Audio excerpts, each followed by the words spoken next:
How to find saved listing items on Facebook Marketplace. If you want to find these saved listings or items, all you want to do is launch open Facebook. Make sure to log into your account. Now you want to tap on this marketplace icon at the top of your screen. If you do not find it here, tap on the three lines. Then from here, select marketplace.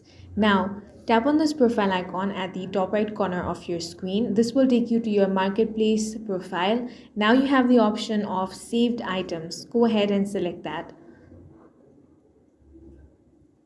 Now from here, you can easily find your saved listings or items. You can tap it open or remove it from here, and that's all for this video. If you found it useful, make sure to hit the like button and subscribe for more videos like this.